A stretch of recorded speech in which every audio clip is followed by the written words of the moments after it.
Madison Fletcher had dreamed of flying since she was 8 years old, watching jets streak across the Arizona sky from her grandmother's backyard.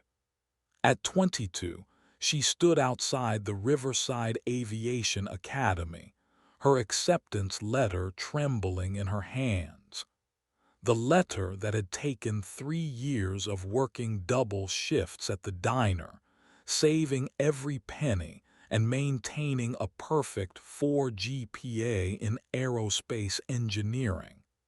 This was it, her shot at becoming a commercial pilot. The academy's glass doors reflected her nervous smile as she entered the lobby. Chrome and leather furniture surrounded a reception desk where a woman with perfectly styled blonde hair barely looked up from her computer screen. Madison approached, clearing her throat softly. "I'm Madison Fletcher. I'm here for orientation with the new pilot training class." The receptionist, whose nameplate read Jessica, finally glanced up with barely concealed disdain. Her eyes traveled from Madison's second-hand blazer to her worn but polished shoes, lingering on the small tear in Madison's portfolio case. "Are you sure you're in the right place?" Jessica asked, her voice dripping with condescension. "This is Riverside Aviation Academy, not the community college." Madison felt heat rise in her cheeks but maintained her composure. "Yes, I'm certain. I have my acceptance letter right here." She placed the document on the counter, noting how Jessica's manicured nails seemed to recoil from touching it.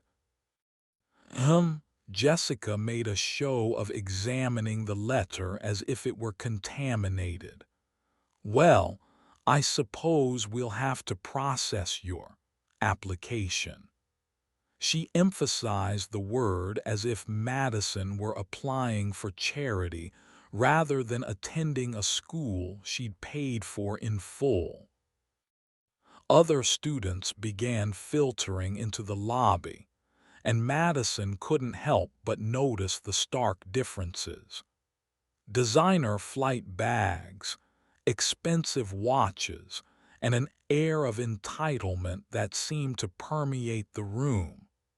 She recognized some faces from the Academy's promotional materials: children of airline executives, military families, and old-money aviation dynasties.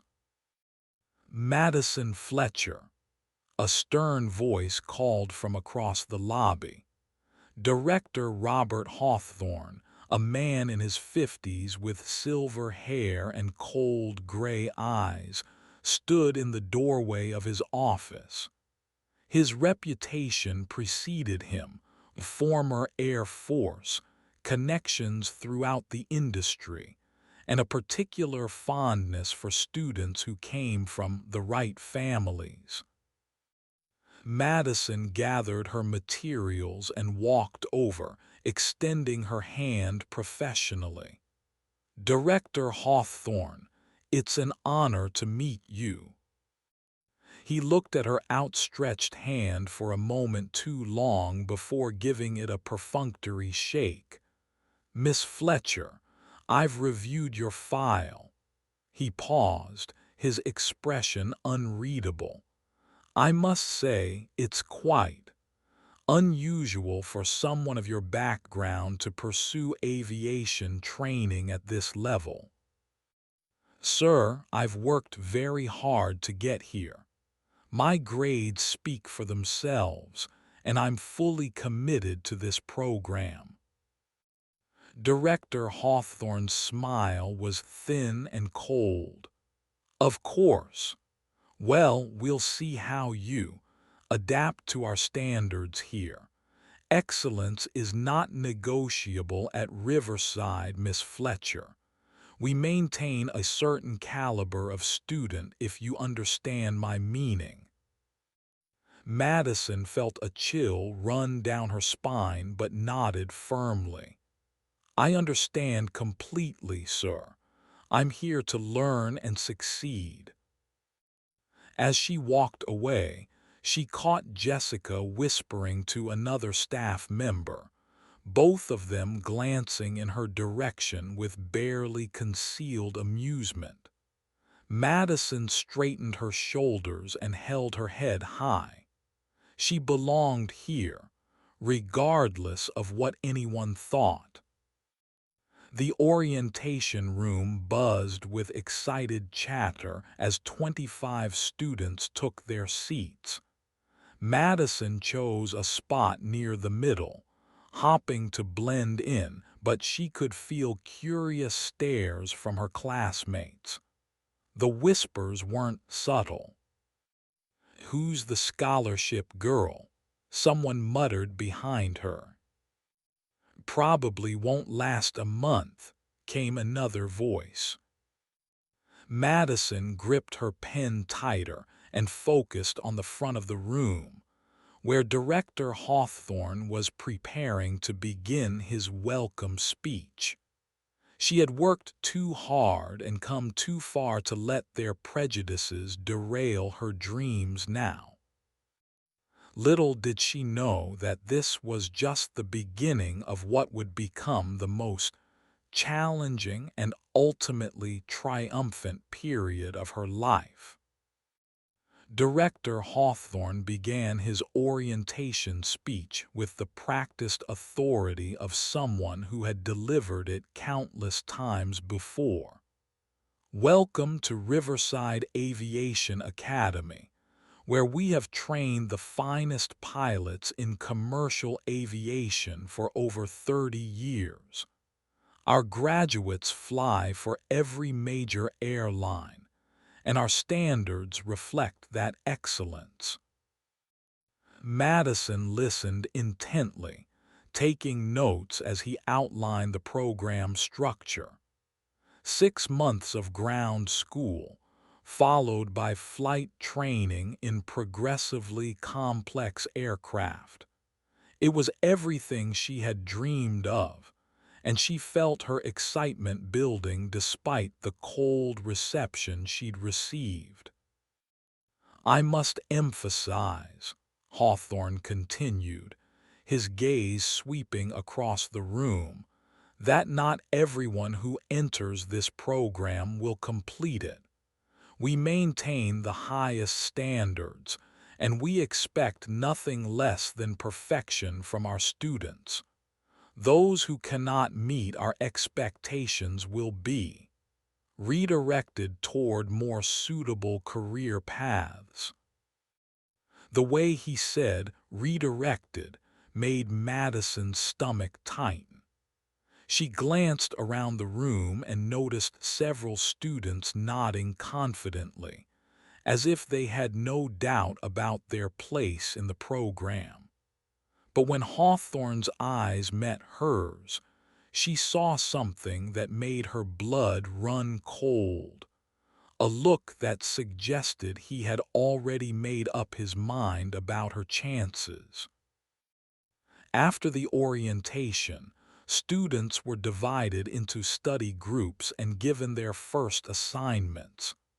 Madison found herself paired with 3 other students: Brad Morrison, whose father owned a regional airline; Ashley Chen, daughter of a prominent aerospace engineer; and Tyler Williams, whose family had deep military aviation roots.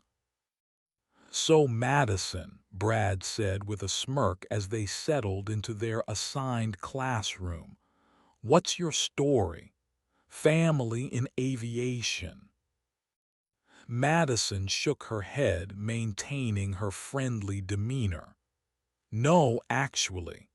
My father works construction and my mother is a teacher. I've always loved flying, though.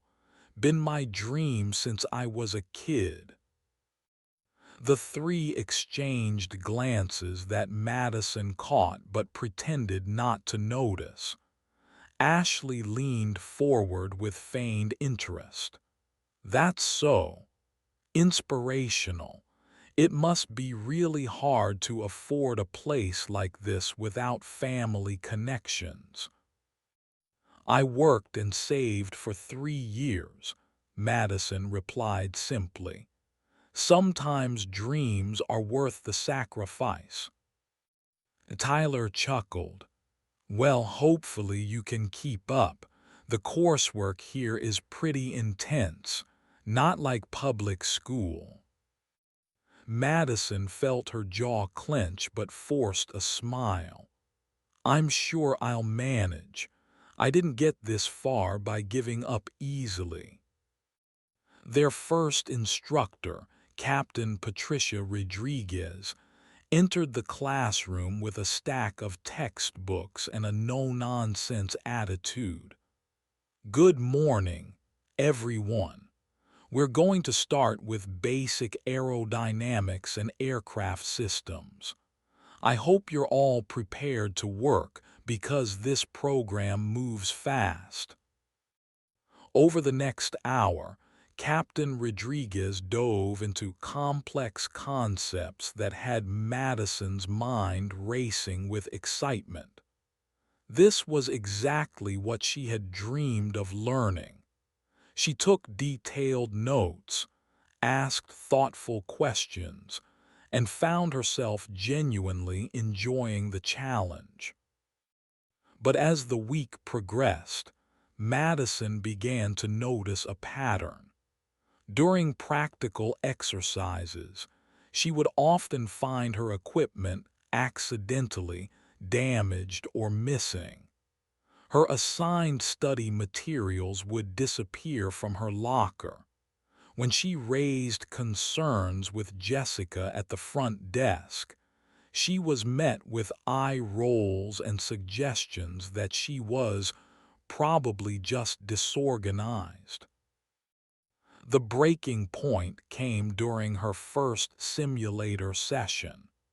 Madison had prepared extensively, studying every manual and procedure until she could recite them from memory. She approached the simulation with confidence, knowing she was ready for this moment. But as she began the pre-flight sequence, warning lights began flashing on the control panel. Systems that should have been functioning properly showed critical errors. The instructor, Captain Martinez, watched with growing frustration as Madison struggled to diagnose problems that shouldn't have existed. "Fletcher, what's taking so long?" he demanded. "This is basic stuff." "Sir, I'm showing multiple system failures that aren't in the normal checklist," Madison replied, her voice steady despite her growing panic. "Are you sure you've studied the manual properly?" His tone was condescending, and Madison noticed several classmates watching with barely concealed amusement. Madison fought through the session, improvising solutions and demonstrating her knowledge despite the malfunctioning equipment. When it was over, Captain Martinez shook his head disapprovingly. "Disappointing performance, Fletcher. I expected better preparation from someone who claims to be so dedicated." As Madison left the simulator, she overheard Tyler whispering to Brad, "Did you see her face? She looked like she was about to cry." "Probably realized she doesn't belong here," Brad replied with a laugh. Madison walked past them with her head held high, but inside she was seething. She knew something wasn't right about that simulator session, but she had no way to prove it. What she didn't know was that this was just the beginning of a systematic campaign to drive her out of the program. That evening, Madison sat in her small apartment, reviewing the day's events. She had worked too hard to let anyone sabotage her dreams, but she was beginning to realize that her biggest challenge wouldn't be mastering the art of flying.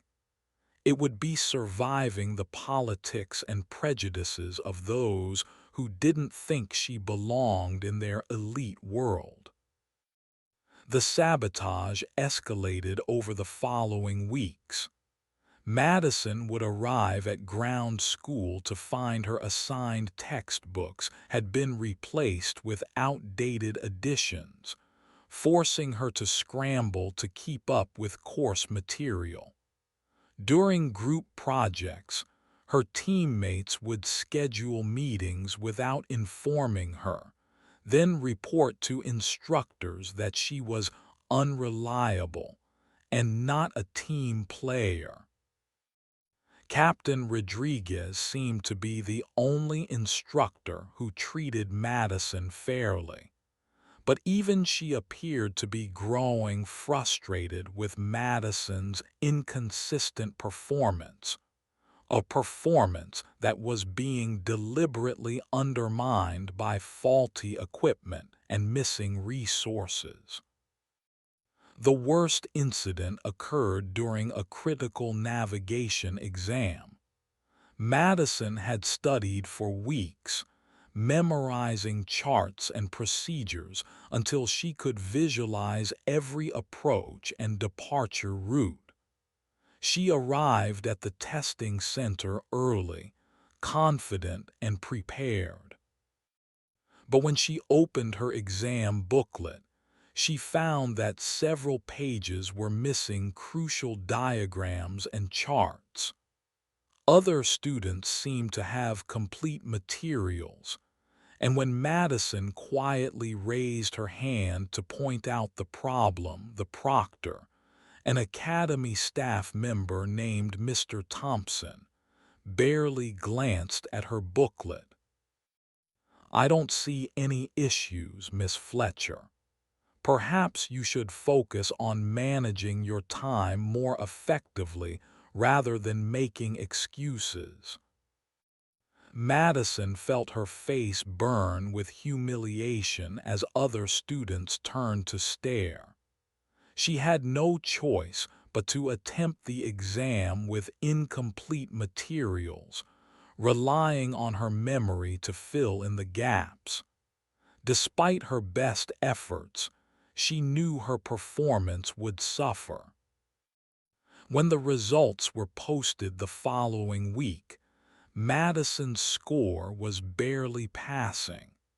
She stared at the grade in disbelief, knowing she had mastered the material better than most of her classmates. Director Hawthorne called her into his office that afternoon. "Miss Fletcher, I'm concerned about your performance," he said, settling behind his imposing desk. "Your grades are inconsistent, and several instructors have reported issues with your preparation and attitude." Madison chose her words carefully. "Sir, I believe there may be some issues with equipment and materials that are affecting my performance. I've been experiencing consistent problems with—" "Miss Fletcher," Hawthorne interrupted, his voice sharp. "I've been in this business for 30 years, and I've seen many students struggle to accept that they simply aren't cut out for aviation. Sometimes the kindest thing we can do is help them realize their limitations before they invest more time and money in an impossible dream." The words hit Madison like a physical blow. "Sir, I know I have what it takes. I've worked harder than anyone in this program, if I could just." "The results speak for themselves," Hawthorne said with finality. "You're on academic probation as of today. One more poor performance, and you'll be dismissed from the program. I suggest you use this time to seriously consider whether this is the right path for you." Madison left his office with her hands shaking, but her resolve had never been stronger. She knew she was being targeted, but she also knew she wouldn't give up without a fight. What she needed was proof, and she was determined to find it. That night, Madison made a decision that would change everything. She would document every incident, every piece of faulty equipment, every suspicious circumstance. She would build a case that no one could dismiss or ignore. As she sat at her kitchen table, creating a detailed timeline of events, Madison had no idea that her story was about to take a dramatic turn that would expose the corruption at Riverside Aviation Academy and ultimately lead to her vindication in the most spectacular way possible. The next morning brought an unexpected twist. Madison arrived at the academy to find Captain Rodriguez waiting for her in the lobby, her expression unusually serious. "Madison, I need to speak with you privately," she said, glancing around to ensure they weren't overheard. "There's something you need to know." They walked to an empty classroom, and Captain Rodriguez closed the door behind them. "I've been watching what's been happening to you, and I want you to know that not everyone here is blind to it." Madison felt a surge of hope. "Captain Rodriguez, I've been trying to document everything, but—" "I know," Rodriguez interrupted, "and I want to help. But first, I need you to understand something. Director Hawthorne has been under pressure from the board to maintain certain demographics in the program. There are major donors who have very specific ideas about who should be flying commercial aircraft." The words confirmed Madison's worst fears. "So this is about more than just my background. It's about money, influence, and old-fashioned prejudice," Rodriguez said bluntly. "Hawthorne has been systematically pushing out students who don't fit the profile that the board wants. You're just the latest target." Madison felt a mix of anger and determination. "What can I do? I won't let them destroy my dreams." Rodriguez smiled grimly. "Keep doing what you're doing. Document everything. But also know that you have an ally. I've been keeping my own records, and when the time comes, I'll make sure the truth comes out." Over the next few weeks, Madison threw herself into her studies with renewed purpose. She began arriving at the academy early and staying late, using every available resource to master the material. She also started building relationships with maintenance staff and other support personnel, many of whom had witnessed the sabotage but had been afraid to speak up.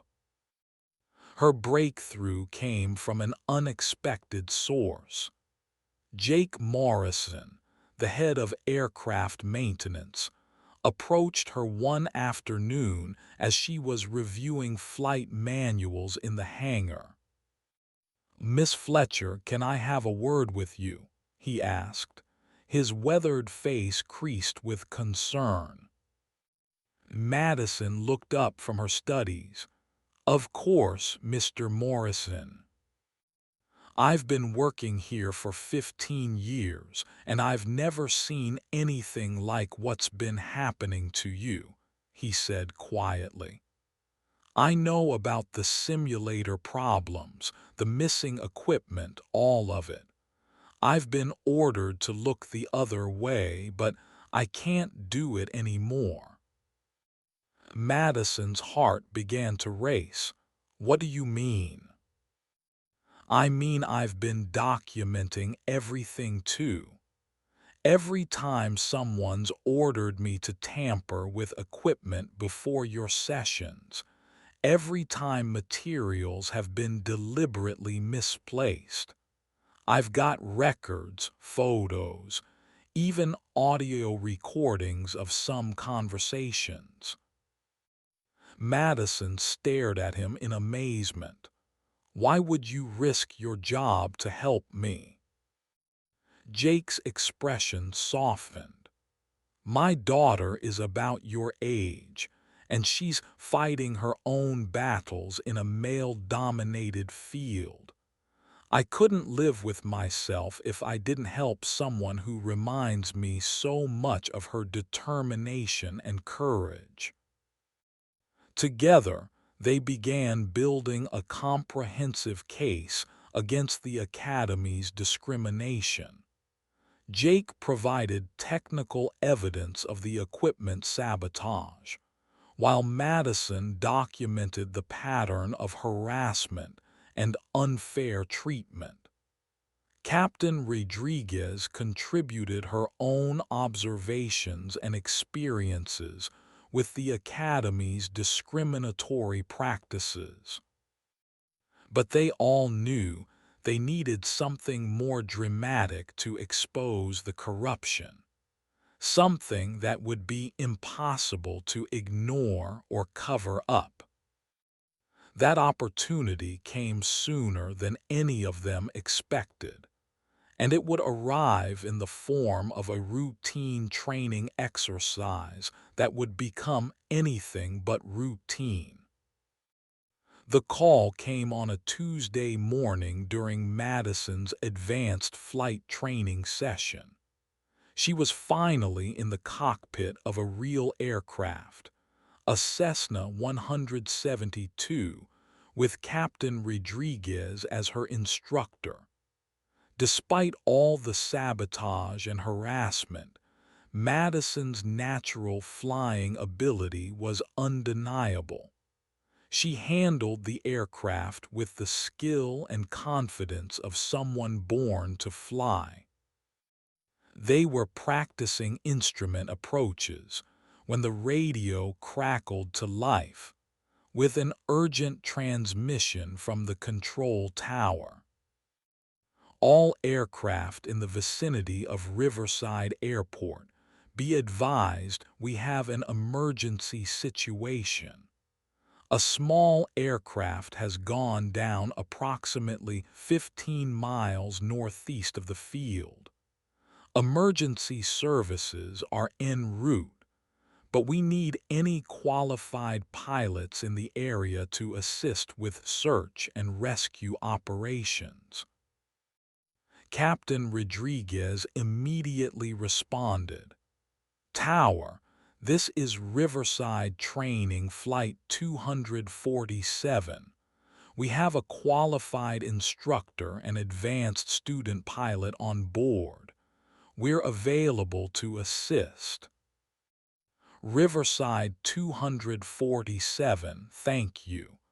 We have coordinates for the search area. Be advised, weather conditions are deteriorating rapidly. We have low visibility and gusty winds moving in from the west." Madison felt her pulse quicken. This was exactly the kind of situation that every pilot trained for but hoped never to encounter. She looked at Captain Rodriguez, who was studying her carefully. "Madison, this is your call.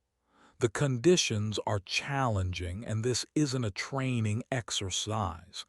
If you don't feel ready—" "I'm ready," Madison said without hesitation. "Let's go help them." As they flew toward the search coordinates, Madison demonstrated flying skills that impressed even the experienced Captain Rodriguez. She handled the deteriorating weather conditions with remarkable composure, adjusting her flight path and altitude to maintain optimal visibility while searching for the downed aircraft. They had been searching for nearly an hour when Madison spotted something that made her heart skip a beat. Through a break in the clouds, she saw what appeared to be aircraft wreckage on a hillside. "Captain, 11 o'clock, about 2 miles. Do you see that?" Rodriguez followed her gaze and nodded grimly. "Good eye, Madison. That's definitely our aircraft. Can you get us closer?" Madison banked the aircraft and began a careful descent, fighting crosswinds that would have challenged pilots with decades of experience. As they approached the crash site, they could see two figures near the wreckage, waving frantically. "Tower, this is Riverside 247. We have visual contact with the downed aircraft and what appears to be two survivors. We're going to circle the area and provide coordinates for ground rescue teams."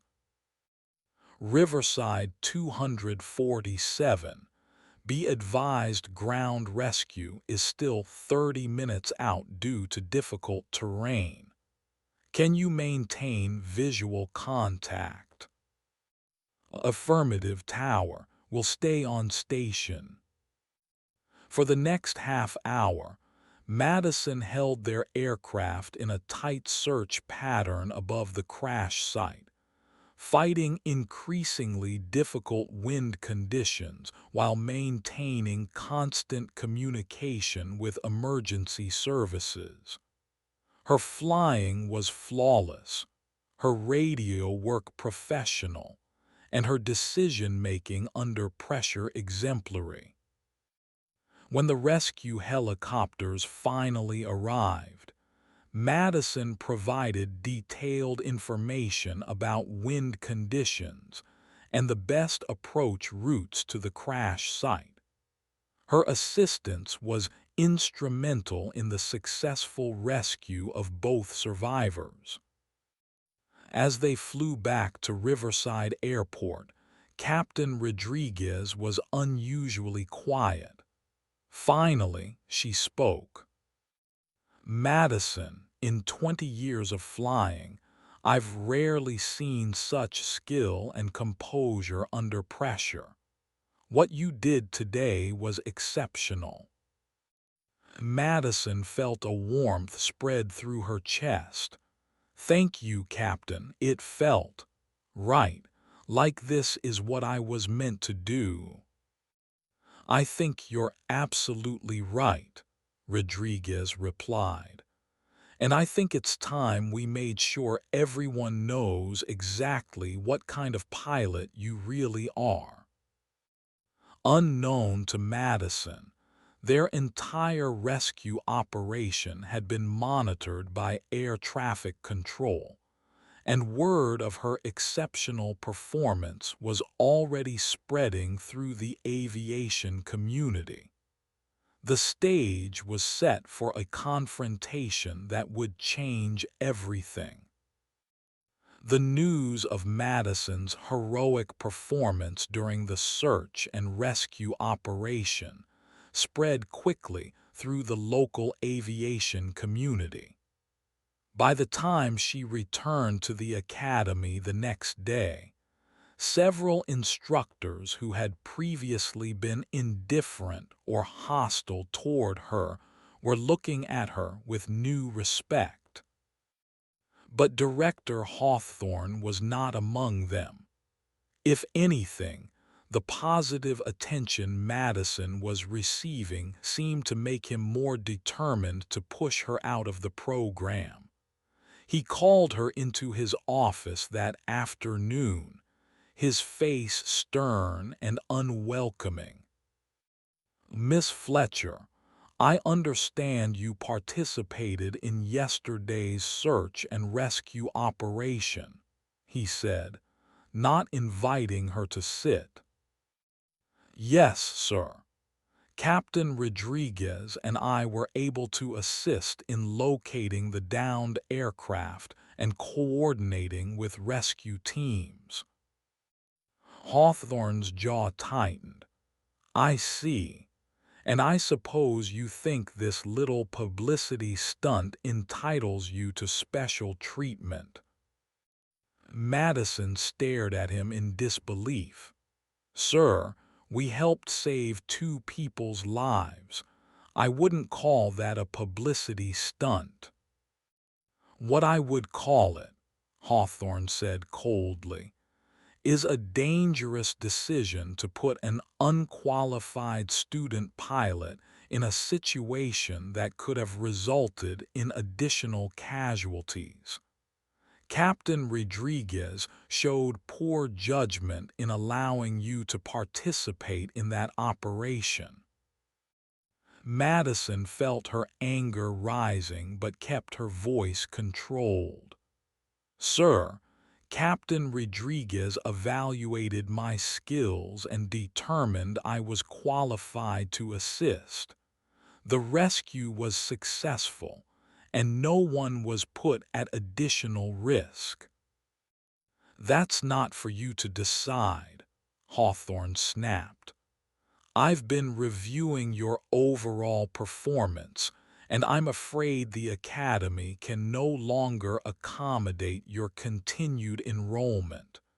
You're being dismissed from the program effective immediately." The words hit Madison like a physical blow. "Sir, you can't do this. My performance has been improving, and yesterday proved that I have the skills needed to be a pilot. Miss Fletcher, my decision is final. You'll receive a partial refund of your tuition, minus various fees and penalties. I suggest you consider a career path more suited to your background." Madison stood frozen for a moment, unable to believe what she was hearing. Then something inside her snapped. "You've been sabotaging me from day one. The faulty equipment, the missing materials, the impossible standards. I have documentation of all of it." Hawthorne's smile was cold and triumphant. "Those are serious accusations, Miss Fletcher. I hope you have substantial proof to back up such claims, because making false accusations against this academy could have serious legal consequences for you." Madison realized she was trapped. While she had been documenting the harassment, she knew that Hawthorne and the Academy had far more resources and influence than she did. A legal battle would be expensive and time-consuming, with no guarantee of success. "I'll be clearing out my locker today," she said quietly, her voice steady despite the turmoil inside her. "I think that's for the best," Hawthorne replied. Jessica will provide you with the paperwork regarding your dismissal and partial refund. As Madison left his office, she felt as though her world was crumbling around her.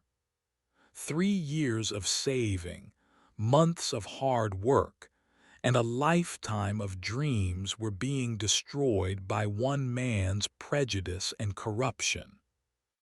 But as she walked through the academy's halls one final time, Captain Rodriguez intercepted her. "Madison, I heard what happened. This is absolutely unconscionable." "It's over, Captain," Madison replied, her voice hollow. "He won." "No," Rodriguez said firmly. "This is far from over. Meet me tonight at the airport diner. There are some people I want you to meet." Madison nodded numbly, not really believing that anything could change her situation now. But she had nothing left to lose, so she agreed to the meeting. That evening, Madison arrived at the small diner adjacent to the airport, expecting to find Captain Rodriguez waiting for her. Instead, she found Rodriguez sitting with two people she didn't recognize: a woman in her 50s wearing a military uniform and a man in his 60s in civilian clothes. "Madison, I'd like you to meet Colonel Sarah Davidson from the Air Force Recruiting Command and Captain James Mitchell, retired Navy, and now chief pilot for Continental Airlines." Madison shook their hands, confused about why they wanted to meet her. Colonel Davidson spoke first. "Miss Fletcher, we've been following your situation at the Academy with great interest. We understand you've been dismissed from the program." Madison nodded, embarrassed to discuss her failure with such distinguished aviation professionals. "What happened to you yesterday during the search and rescue operation has been the talk of the aviation community," Captain Mitchell added. "The air traffic controllers were impressed by your professionalism and skill.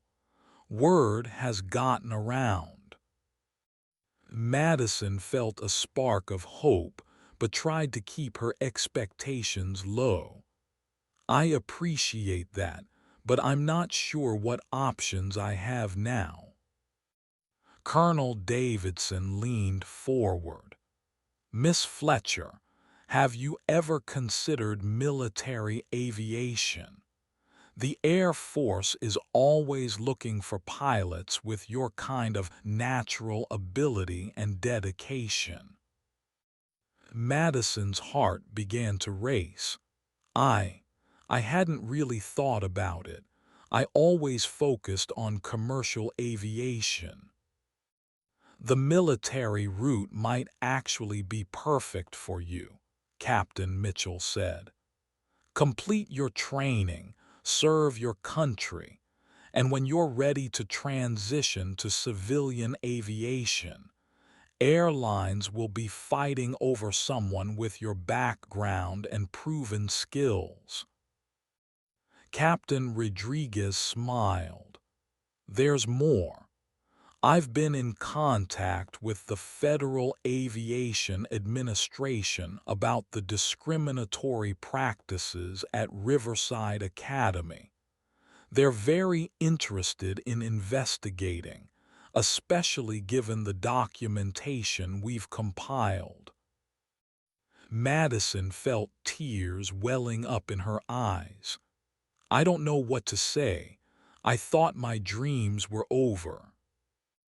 "Your dreams are just beginning," Colonel Davidson said.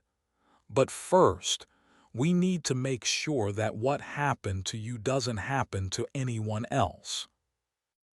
As they outlined their plan to expose the corruption at Riverside Academy while simultaneously opening new doors for Madison's aviation career, she realized that her story was about to take a dramatic turn that would not only vindicate her, but also prevent other aspiring pilots from facing the same discrimination she had endured.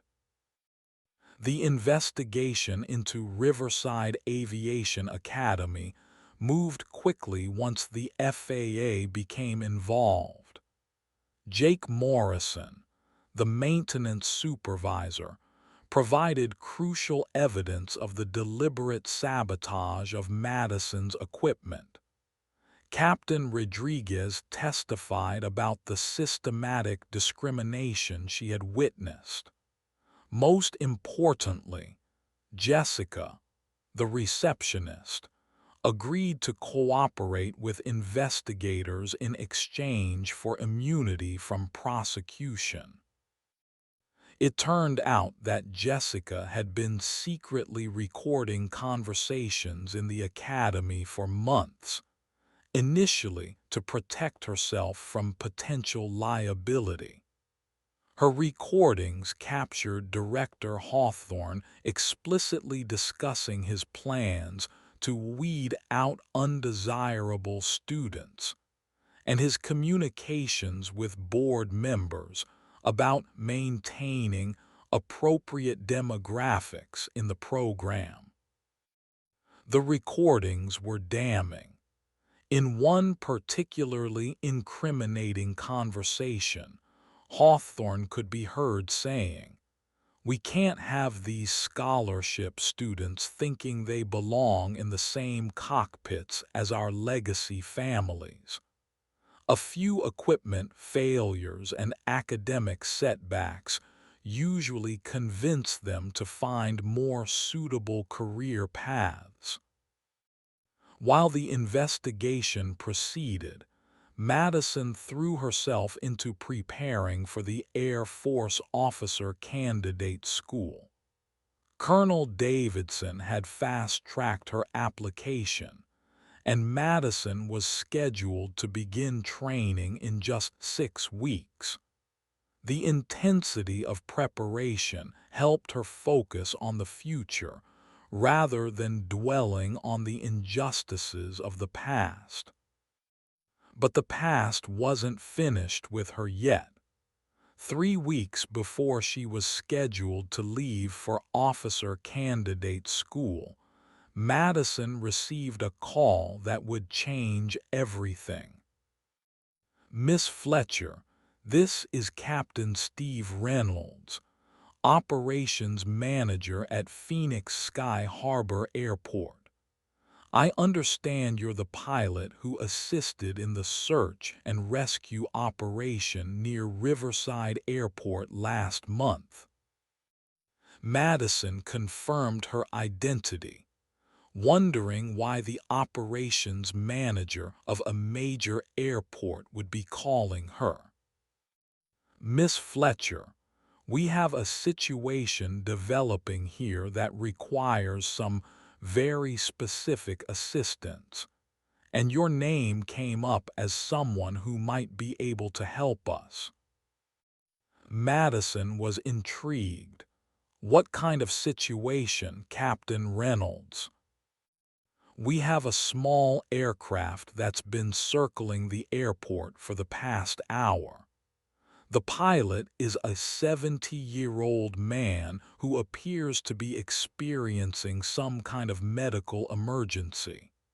He's conscious and communicating, but he seems confused and disoriented. His aircraft doesn't have an autopilot, and he's not responding appropriately to our landing instructions." Madison's heart began to race. "How can I help?" "We need someone to get up there and talk him through landing the aircraft. Our tower controllers are excellent, but they're not pilots. We need someone who can communicate pilot to pilot, someone who understands what he's experiencing and can guide him through the process step by step. Madison felt a surge of adrenaline. Where do you need me to be? We have a helicopter standing by. We can have you airborne in 15 minutes. Madison didn't hesitate. I'll be there. 20 minutes later, Madison was in the back of a rescue helicopter, wearing a headset and preparing to make contact with the distressed pilot. As they approached the circling aircraft, she could see that it was a small Cessna 150, similar to the aircraft she had trained in. November 472 Alpha, this is Madison Fletcher. I'm a pilot, and I'm here to help you get safely on the ground. Can you hear me? The response came back weak and shaky. I can hear you. I don't feel good. I can't remember how to land this thing. Madison's heart went out to the frightened pilot. Sir, what's your name? Frank Peterson. I've been flying for 40 years, but I can't think straight. Everything looks confusing down there. Madison realized that Frank was likely experiencing a stroke or some other medical emergency that was affecting his cognitive function. She needed to guide him through the landing process using the simplest possible instructions. Frank, I need you to listen to my voice and do exactly what I tell you. We're going to get you down safely, but I need you to trust me. Can you do that? Yes, I'll try. For the next 20 minutes, Madison guided Frank through a step-by-step landing procedure, breaking down each action into its simplest components.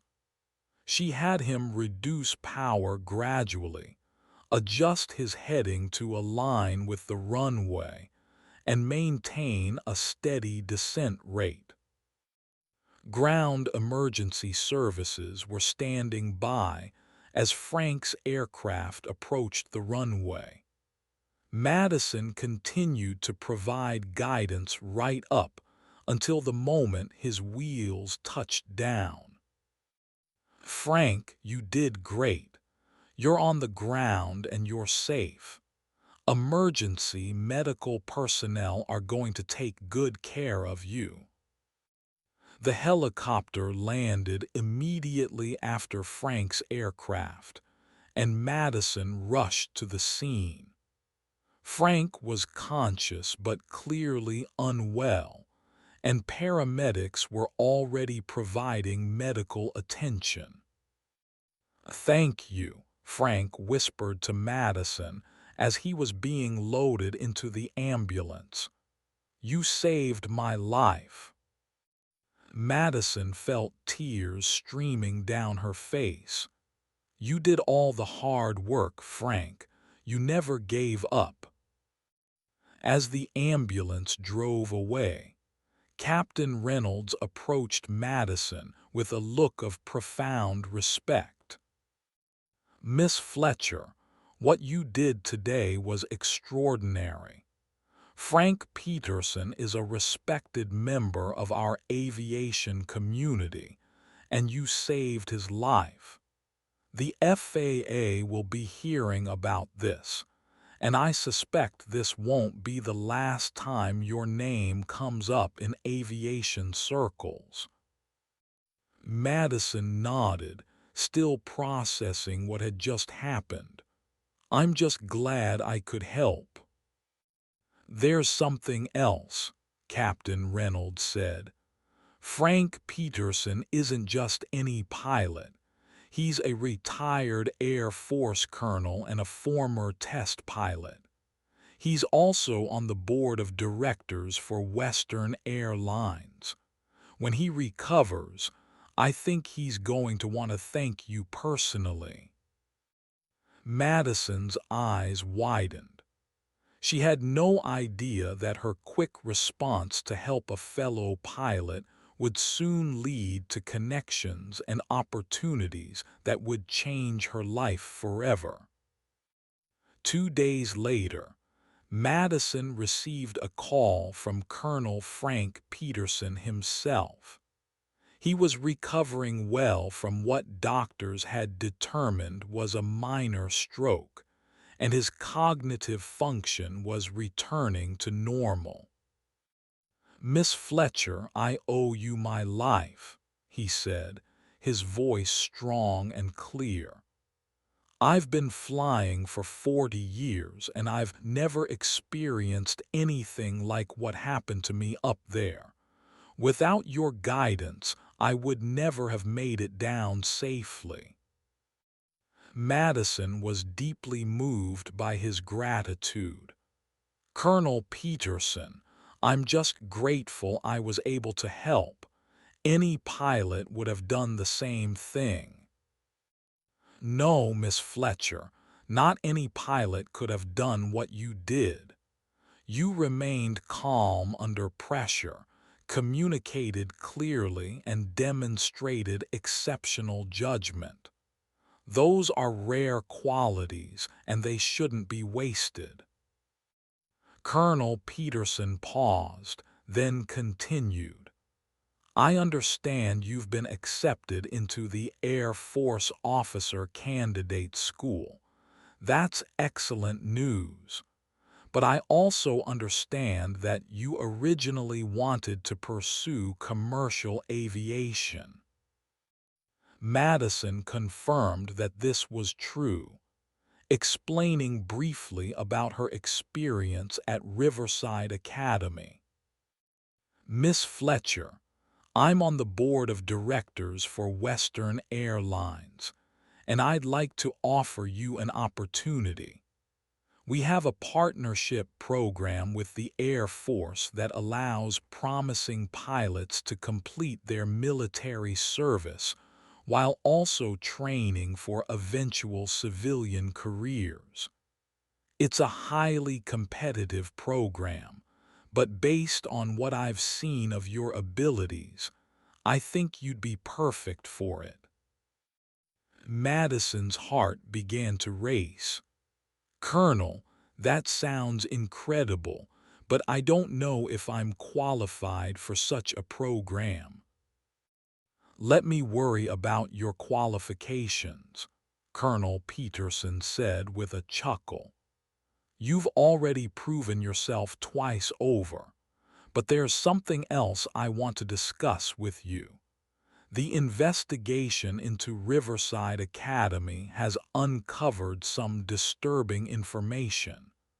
The FAA is preparing to take formal action against the Academy, and they're looking for someone to serve as a key witness in the proceedings." Madison felt a mix of excitement and apprehension. What would that involve? "It would mean testifying about your experiences, providing evidence of the discrimination you faced, and helping to ensure that other aspiring pilots don't face the same obstacles. It won't be easy, but it could prevent other talented individuals from being unfairly pushed out of aviation careers." Madison didn't need to think long about her answer. "I'll do it. What Director Hawthorne and the Academy did was wrong, and if I can help prevent it from happening to others, I have to try."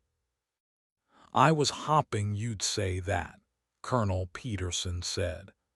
"The hearing is scheduled for next month, just before you're due to report for officer candidate school.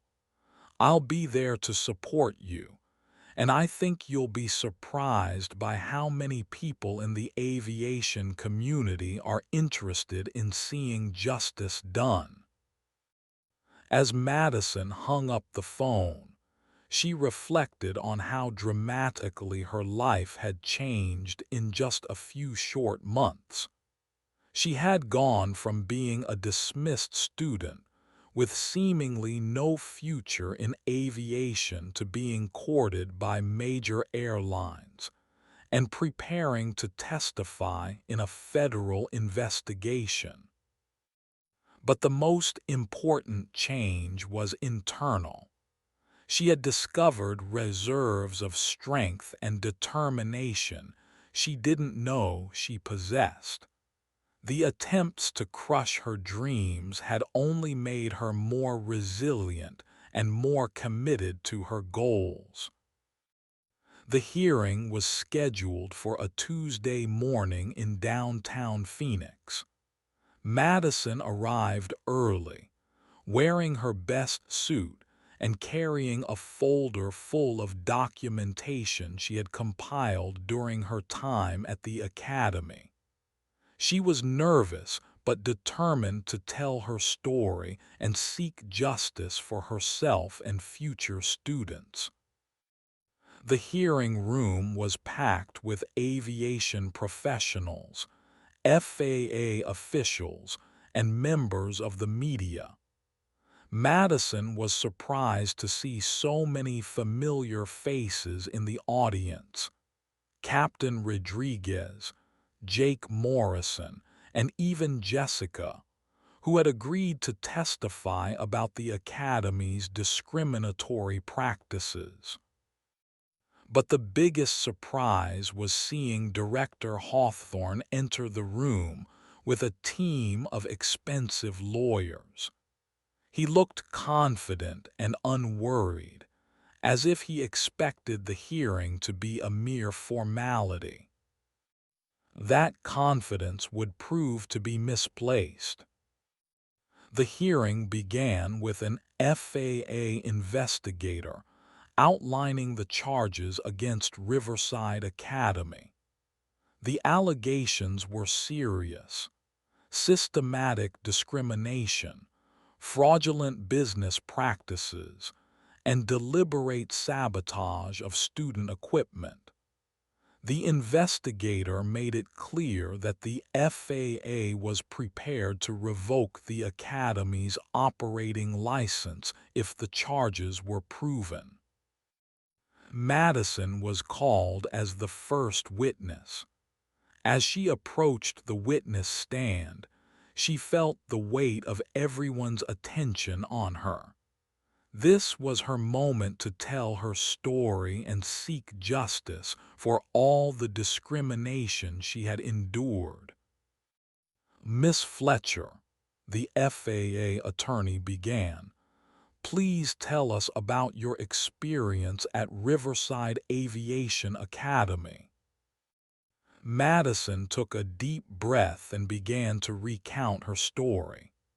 She described the cold reception she had received from the moment she arrived, the systematic sabotage of her equipment, the missing study materials, and the impossible standards she had been held to.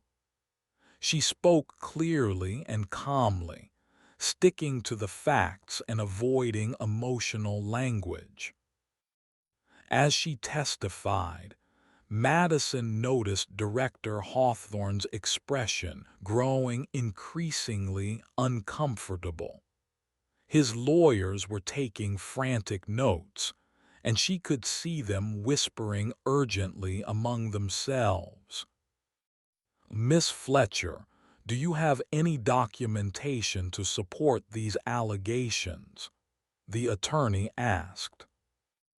Madison opened her folder and presented the detailed timeline she had compiled, complete with dates, times, and specific incidents. She also provided photographs Jake Morrison had taken of the sabotaged equipment and copies of the incomplete study materials she had been given. And can you tell us about the events leading up to your dismissal from the academy? Madison described the search and rescue operation, her successful performance under pressure, and Director Hawthorne's subsequent decision to dismiss her from the program. She explained how her demonstrated competence had somehow been used as justification for her removal. When Madison finished her testimony, Director Hawthorne's attorney stood up for cross-examination. He was a tall, intimidating man who clearly intended to discredit her testimony. Miss Fletcher, isn't it true that you were struggling academically at the academy? He asked aggressively. My grades were inconsistent due to the factors I've described, Madison replied calmly. When I had access to proper equipment and materials, my performance was excellent. But you were on academic probation, weren't you? Yes, I was placed on probation after a series of incidents that I now understand were deliberate sabotage. The attorney pressed on, trying to paint Madison as a disgruntled student making false accusations. But Madison remained composed and consistent in her responses, and her documentation supported every claim she made. Then came the moment that would change everything. The FAA attorney called Jake Morrison to the stand. Jake looked nervous but determined as he was sworn in. Mr. Morrison, please tell us about your role at Riverside Academy. I'm the head of aircraft maintenance. I've been with the academy for 15 years. During your time there, did you ever witness any deliberate sabotage of student equipment? Jake took a deep breath. Yes, I did. I was ordered by Director Hawthorne to tamper with equipment that was assigned to certain students, including Miss Fletcher. A murmur ran through the courtroom. Director Hawthorne's face went pale. Can you be more specific about these orders? I was told to introduce minor malfunctions into simulator equipment, to remove pages from study materials, and to ensure that certain students experienced equipment failures during critical training sessions. The attorney presented a recording device. Mr. Morrison, do you recognize this? Yes, that's my personal recording device. I started recording my conversations with Director Hawthorne when I became uncomfortable with what I was being asked to do. And you have recordings of Director Hawthorne ordering you to sabotage student equipment. Yes, I do. The attorney played several recordings for the court. Director Hawthorne's voice was clearly audible, giving explicit instructions to sabotage Madison's equipment and create obstacles for other students he deemed undesirable. The recordings were devastating. In one particularly damning conversation, Hawthorne could be heard saying, "We need to make sure these scholarship students understand they don't belong here." A few equipment failures should convince them to find more appropriate career paths. Director Hawthorne's attorney objected repeatedly, but the recordings were ruled admissible. The evidence was overwhelming and undeniable. The next witness was Jessica, the receptionist who had been secretly recording conversations in the academy. Her testimony corroborated everything Madison and Jake had said, and her recordings provided additional evidence of the systematic discrimination.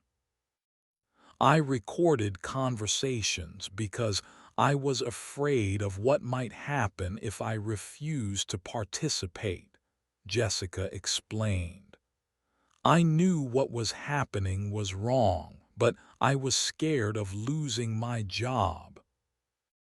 Her recordings captured conversations between Director Hawthorne and board members discussing their strategy to maintain appropriate demographics in the program.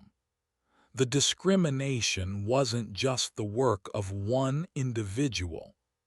It was a systematic policy implemented at the highest levels of the academy. Captain Rodriguez was called next, and her testimony about the academy's discriminatory practices added professional credibility to the case. As an experienced pilot and instructor, her observations carried significant weight with the hearing panel. In my professional opinion, Captain Rodriguez testified, Madison Fletcher was one of the most naturally gifted pilots I've ever instructed. Her dismissal from the program was not based on her abilities or performance, but on factors that had nothing to do with her qualifications to be a pilot.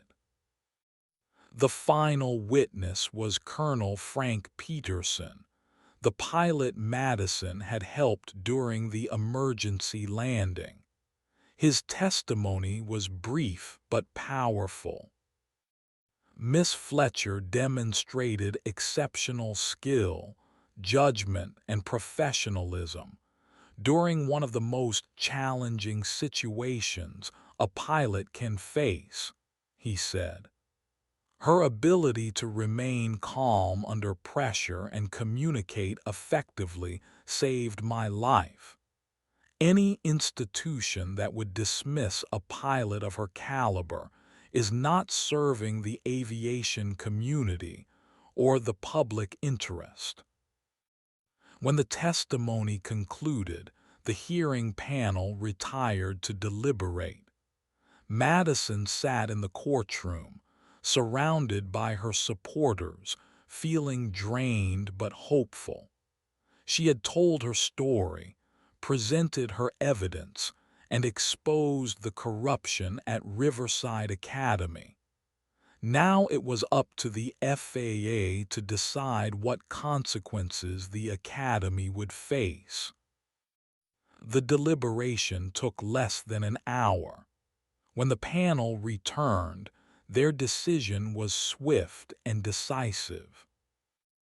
Based on the evidence presented, the panel chairman announced, we find that Riverside Aviation Academy has engaged in systematic discrimination, fraudulent business practices, and deliberate sabotage of student equipment. Effective immediately, the Academy's operating license is revoked, and the institution is prohibited from providing aviation training services. The courtroom erupted in applause. Madison felt tears streaming down her face as the reality of the decision sank in. She had not only vindicated herself, but had also ensured that no other student would face the same discrimination she had endured. But the panel wasn't finished. Furthermore, the chairman continued, we are referring this case to the Department of Justice for possible criminal prosecution. The actions described in this hearing constitute fraud and may warrant criminal charges. Director Hawthorne sat in stunned silence as his lawyers frantically conferred. His empire had crumbled in a single morning, and the consequences were only beginning. As people began to file out of the courtroom, Colonel Peterson approached Madison with a smile. Miss Fletcher, I told you that you'd be surprised by how many people in the aviation community were interested in seeing justice done. What you've accomplished here today will be remembered for years to come. Madison felt overwhelmed by the support she had received. I couldn't have done this without everyone who stood up with me. Jake, Captain Rodriguez, Jessica, they all risked something to tell the truth. And that's exactly the kind of character we look for in our pilots, Colonel Peterson said. Speaking of which, I have some news about that partnership program I mentioned. Western Airlines has formally accepted you into our military transition program. When you complete your Air Force service, you'll have a guaranteed position with us. Madison stared at him in amazement. Are you serious? Completely serious. You've proven yourself in every way that matters. Your technical skills, your judgment under pressure, your integrity. You have everything we look for in a pilot. As Madison left the courthouse that day, she reflected on the journey that had brought her to this moment. What had started as a devastating setback had become a triumph that would open doors she never could have imagined. But more importantly, she had stood up for what was right and had prevented other aspiring pilots from facing the same obstacles she had overcome. The corrupt system that had tried to crush her dreams had been exposed and dismantled. 2 weeks later, Madison reported to Air Force Officer Candidate School, ready to begin the next chapter of her aviation career. She carried with her the knowledge that she had already proven herself capable of overcoming any obstacle and achieving any goal she set her mind to. The young woman who had once been dismissed as unsuitable for aviation training was now on her way to becoming both a military pilot and a future airline captain. Her story would inspire other aspiring pilots for years to come, and the corruption she had exposed would serve as a warning to any institution that tried to discriminate against qualified candidates. Madison's victory was complete, but her journey was just beginning. The sky was no longer the limit, it was her domain. The weeks at officer candidate school passed in a blur of intensive training, academic study, and physical conditioning. Madison threw herself into every aspect of the program with the same determination that had carried her through the challenges at Riverside Academy. Her fellow candidates quickly recognized her natural leadership abilities and her exceptional knowledge of aviation. Her instructors were equally impressed. Major Patricia Williams, the program's lead instructor, pulled Madison aside after a particularly challenging flight training exercise.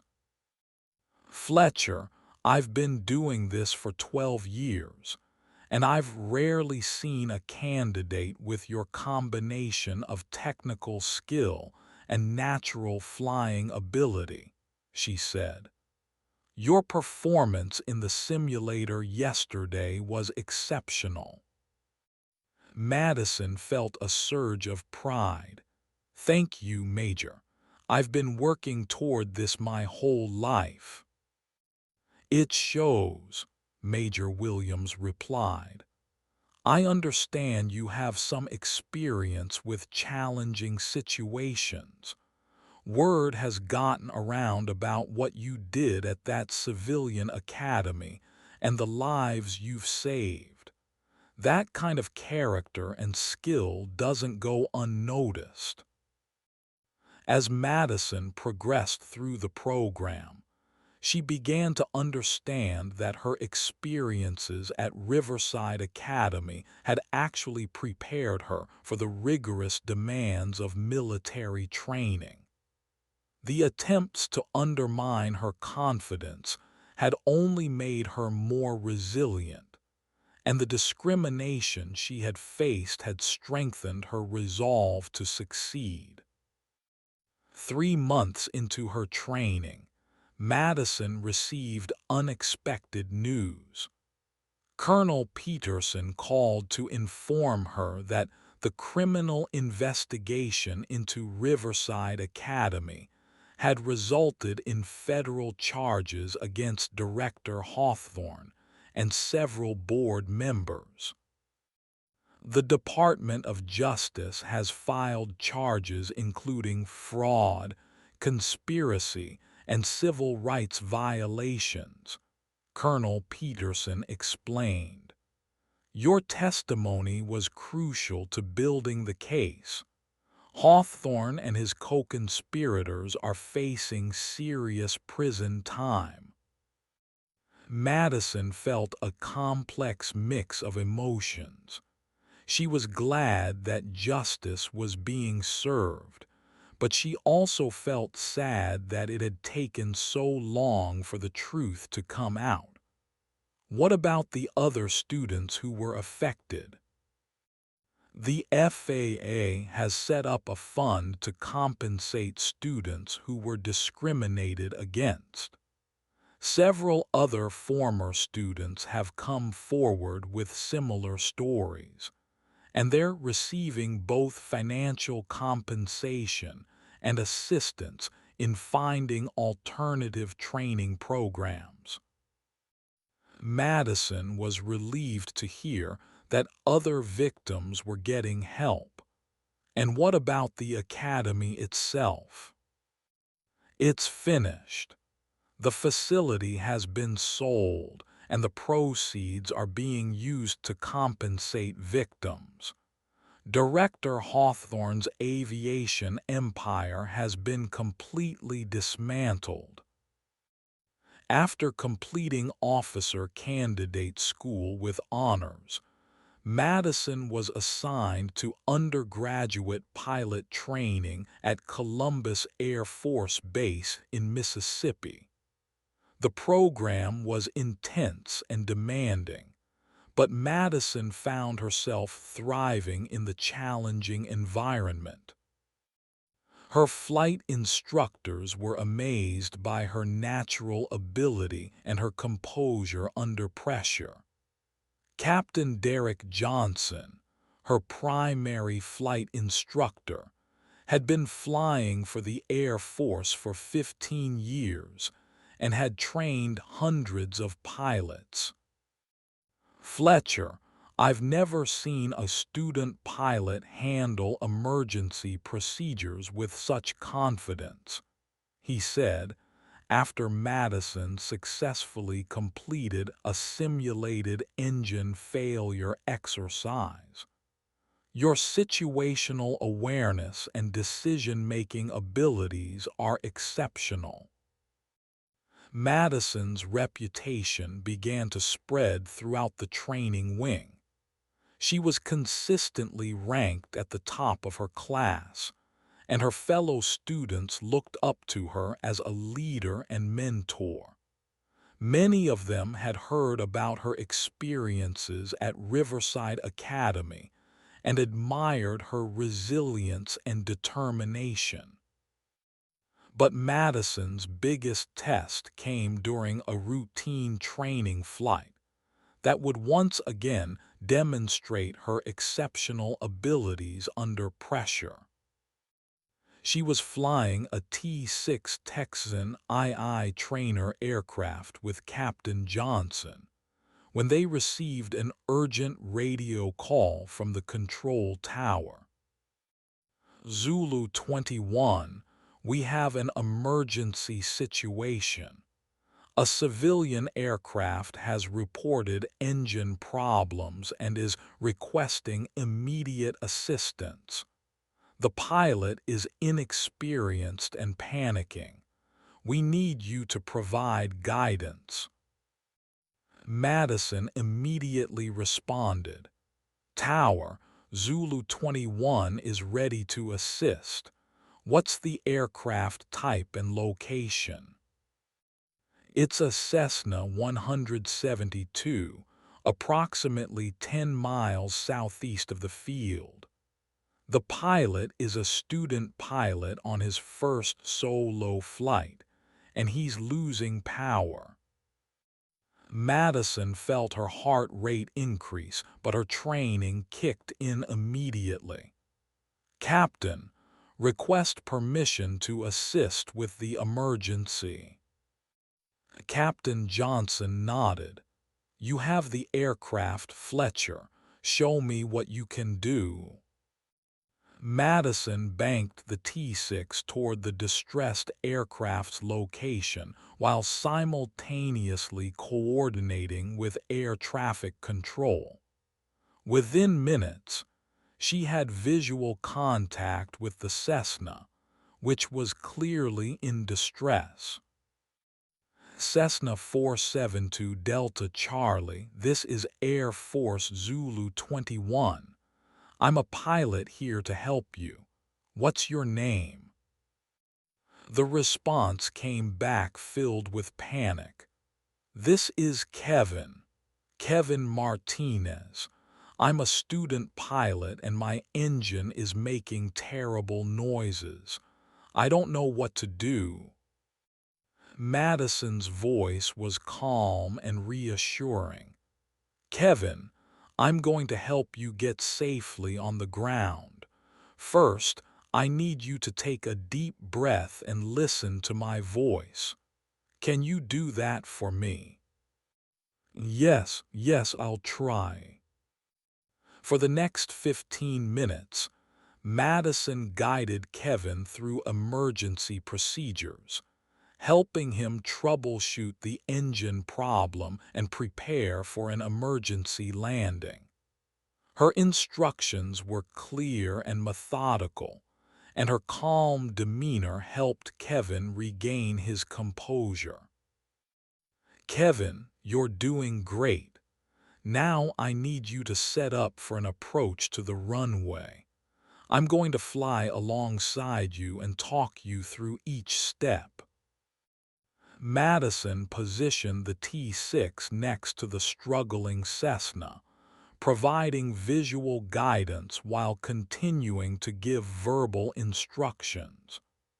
Kevin followed her directions precisely, and despite his inexperience, he managed to execute a successful emergency landing.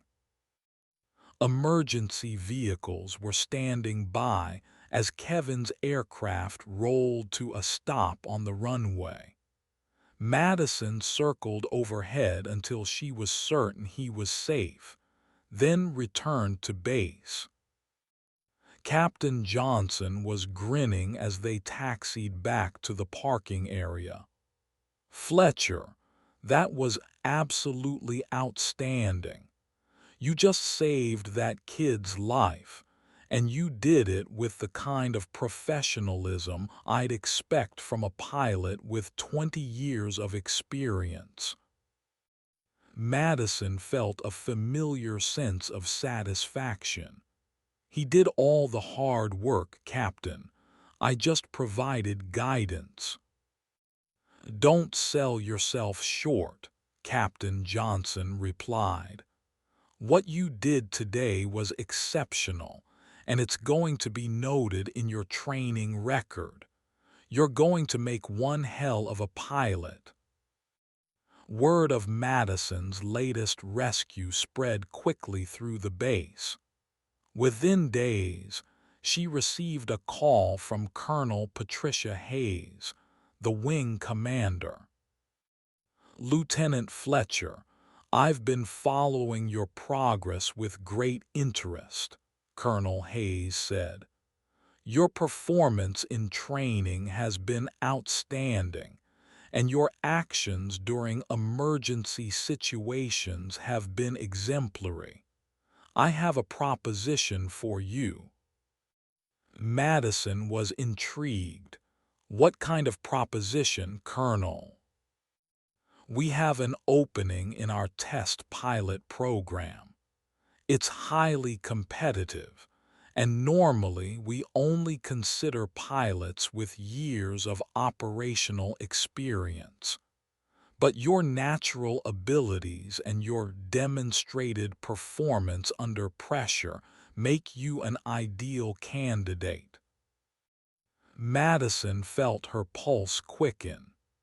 Test pilot training was one of the most prestigious programs in the Air Force, and it often led to opportunities with NASA and other elite aviation organizations. Colonel, I'm honored by the offer, but I'm not sure I'm qualified for such a program. Fletcher, you've been saving lives and demonstrating exceptional flying skills since before you even completed your basic training. Your qualifications speak for themselves. The question is whether you're interested in pushing the boundaries of aviation technology. Madison didn't need to think long about her answer. Yes, Colonel, I'm very interested. Outstanding. The program starts in 6 months after you complete your current training. It's going to be challenging, but based on what I've seen, I think you're ready for it. As Madison hung up the phone, she marveled at how dramatically her life had changed. Less than 2 years ago, she had been dismissed from a civilian flight school as unsuitable for aviation training. Now, she was being invited to join one of the most elite pilot programs in the world. But the most satisfying part wasn't the recognition or the opportunities. It was the knowledge that she had stayed true to her dreams and had refused to let anyone convince her that she didn't belong in the sky. Madison's story was far from over. In fact, it was just beginning. The challenges she had overcome had prepared her for even greater achievements, and the sky was no longer the limit, it was her playground. The test pilot program proved to be the most challenging and rewarding experience of Madison's career. She was one of only 12 pilots selected for the program, and she was the only one who had come from a non-traditional background. Her fellow test pilots were all experienced military aviators with years of operational flying under their belts. But Madison's unique combination of natural ability, analytical skills, and experience handling emergency situations made her stand out from the very beginning. Colonel Michael Rodriguez, the program director, was impressed by her performance during the initial evaluations. "Fletcher, your approach to problem solving is exceptional," he said after Madison completed a complex flight test evaluation. "You have an intuitive understanding of aircraft behavior that can't be taught." The program involved testing experimental aircraft and evaluating new technologies that would eventually be incorporated into operational military aircraft. Madison found herself flying aircraft that most pilots would never even see, pushing the boundaries of what was possible in aviation. Her first major test assignment involved evaluating a new flight control system for the F-35 Lightning II. The system was designed to improve the aircraft's handling characteristics in extreme flight conditions, but previous test pilots had reported some concerning anomalies. Madison approached the assignment with her characteristic thoroughness, studying every aspect of the system and understanding its theoretical capabilities before even stepping into the cockpit. When she finally flew the aircraft, she immediately identified the source of the problems that had been reported. "The system is overcorrecting for pilot inputs in certain flight regimes," she reported to the engineering team. "It's creating a pilot-induced oscillation that could be dangerous in combat situations." Her analysis was precise and actionable, and the engineering team was able to modify the system based on her recommendations. The improved system was eventually incorporated into all F-35 aircraft, making them safer and more effective. Madison's reputation as a test pilot continued to grow, and she began to attract attention from outside the military. NASA reached out to discuss potential opportunities in their astronaut program, and several aerospace companies expressed interest in hiring her for their test pilot programs. But Madison's biggest moment came when she was selected to test a classified aircraft that would push the boundaries of supersonic flight. The aircraft was so advanced that only a handful of people even knew it existed, and Madison was sworn to secrecy about every aspect of the program. The aircraft was unlike anything she had ever flown. It was capable of sustained speeds that exceeded anything in the military's inventory, and its flight characteristics challenged everything she thought she knew about high-speed flight. During one test flight, Madison encountered a situation that would have been catastrophic for most pilots. A critical system failure occurred while she was flying at nearly 3 times the speed of sound, and she had only seconds to react before the aircraft would have been destroyed. Drawing on all her experience and training, Madison executed a series of emergency procedures that she had never practiced before, improvising solutions as the situation developed. She successfully brought the aircraft back to base and landed safely, preserving both the aircraft and the valuable test data. The incident was classified, but within the small community of test pilots and engineers, Madison's performance became legendary. She had demonstrated the kind of instinctive flying ability and quick thinking that defined the very best pilots in the world. Colonel Rodriguez called Madison into his office the day after the incident. "Fletcher, what you did yesterday was extraordinary. I've been a test pilot for 20 years, and I've never seen anyone handle a situation like that with such skill and composure." Madison was modest about her achievement. "I just did what I was trained to do, Colonel.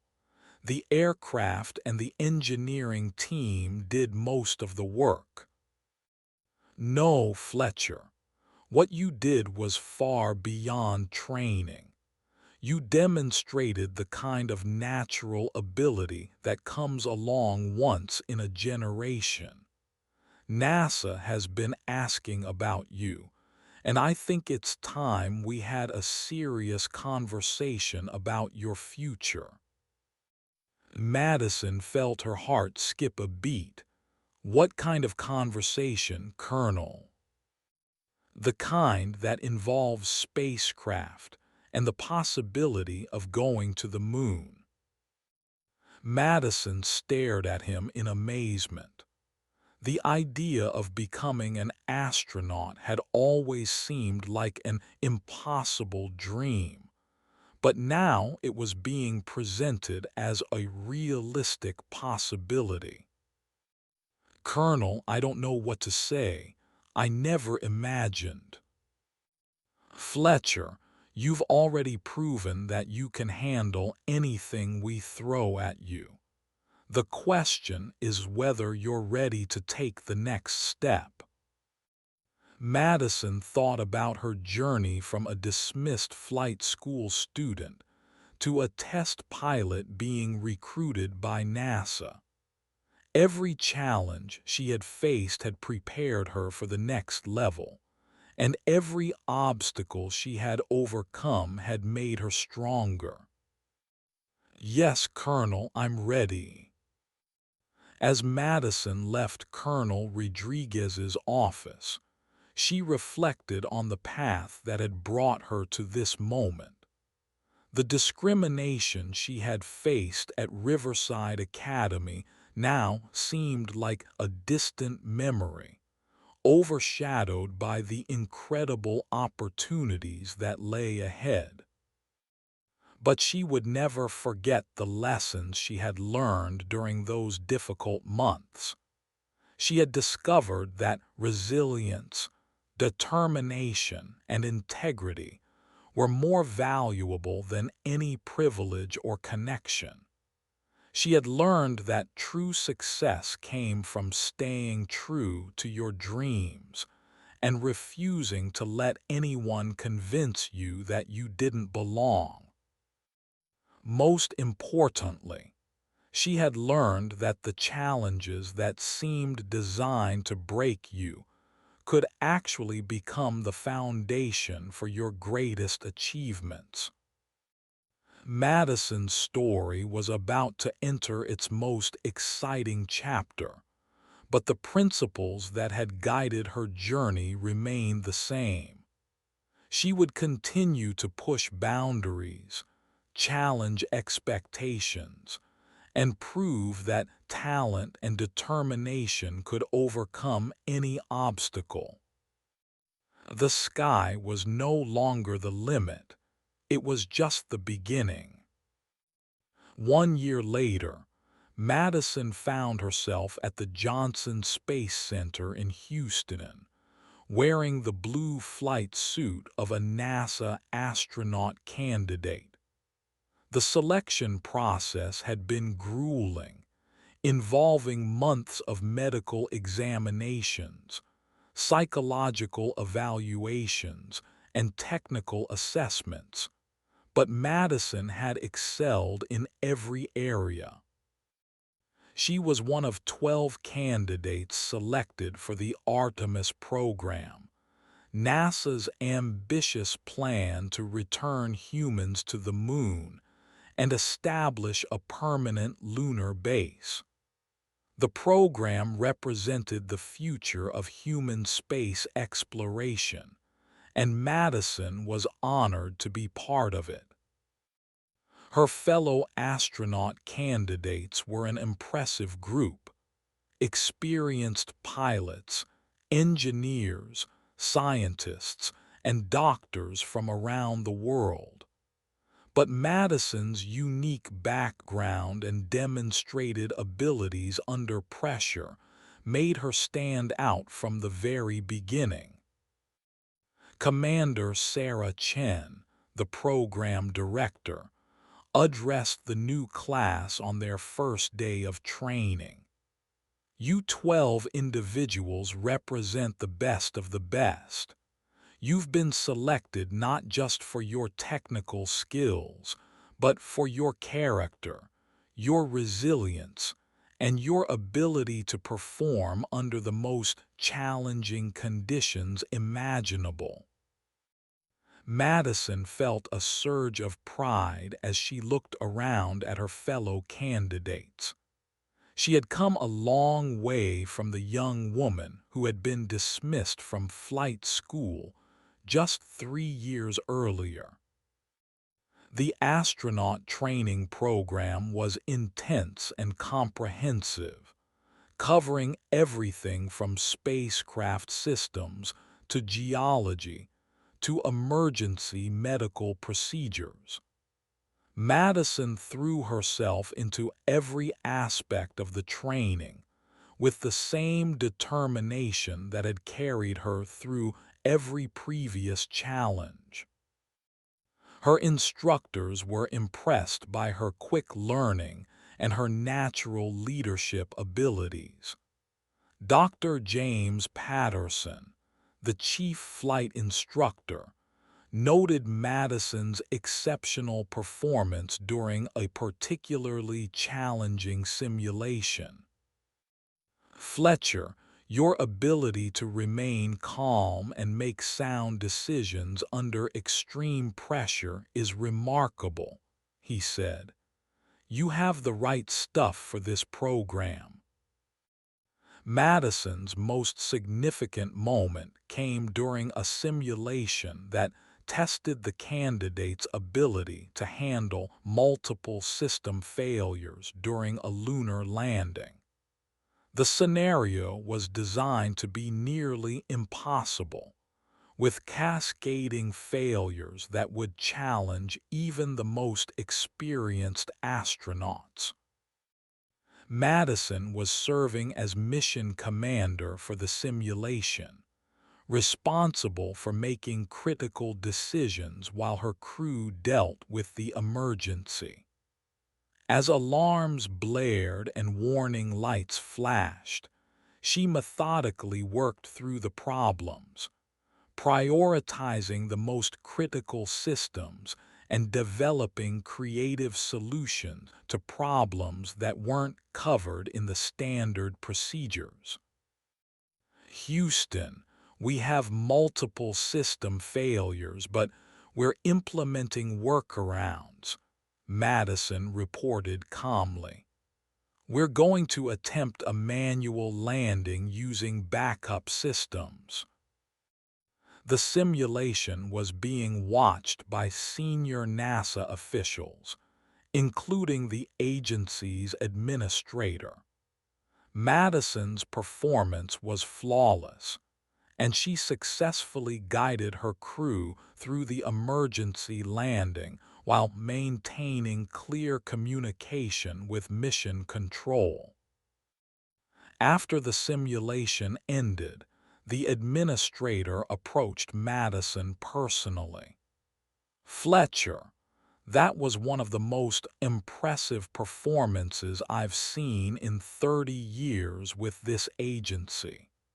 You demonstrated exactly the kind of leadership and decision-making ability we need for the Artemis program."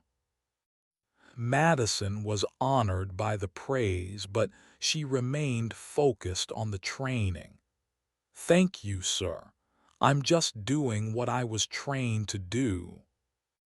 "No, Fletcher. What you did was far beyond training. You showed the kind of instinctive ability and leadership that defines the very best astronauts." As Madison progressed through the program, she began to specialize in lunar surface operations. Her background as a test pilot and her demonstrated ability to handle complex technical challenges made her an ideal candidate for the most demanding aspects of lunar exploration. She spent months training in simulated lunar environments, learning to operate in the low-gravity conditions and to work with the advanced spacesuits and equipment that would be used on the Moon. Her natural mechanical aptitude and her ability to troubleshoot problems under pressure made her exceptionally effective in these challenging conditions. The culmination of her training came when she was selected as the pilot for Artemis VII, a mission that would establish the first permanent research station on the lunar surface. The mission would require her to spend 6 months on the Moon, conducting scientific research and preparing for future long-duration missions. Madison felt a mix of excitement and responsibility as she prepared for the mission. She would be making history as one of the first humans to live and work on the Moon for an extended period, and her performance would help determine the success of future lunar missions. The launch was scheduled for early morning, and Madison stood on the launch pad looking up at the massive rocket that would carry her to the Moon. As she thought about her journey from a dismissed flight school student to a lunar astronaut, she felt a deep sense of gratitude for all the people who had supported her along the way. Captain Rodriguez, Jake Morrison, Colonel Peterson, and all the others who had stood up for her when she needed it most had made this moment possible. Their courage and integrity had not only saved her career, but had also contributed to one of humanity's greatest achievements. Madison's story had come full circle. From the rejection and discrimination she had faced at Riverside Academy to the ultimate recognition of her abilities and potential. She had proven that talent, determination, and character could overcome any obstacle, and she had inspired countless others to pursue their dreams despite the challenges they might face. As she prepared to board the spacecraft that would take her to the Moon, Madison knew that her greatest adventures were still ahead of her. The sky was no longer the limit. It was just the beginning of an infinite journey among the stars. The launch was flawless, and Madison found herself floating in the spacecraft as Earth receded below her. She was finally living the dream that had sustained her through every challenge and setback. The young woman who had once been told she didn't belong in aviation was now on her way to the moon, representing the very best of human achievement and exploration. Madison's story would inspire generations of future astronauts and aviators, proving that with enough determination and courage, any dream was possible. The discrimination she had faced had only made her stronger, and the obstacles she had overcome had prepared her for the greatest adventure of all, exploring the final frontier and pushing the boundaries of human knowledge and capability. As the spacecraft continued its journey toward the moon, Madison reflected on the incredible path that had brought her to this moment. Every challenge had been a stepping stone, every setback had been a setup for a comeback, and every person who had tried to limit her had only motivated her to reach even higher.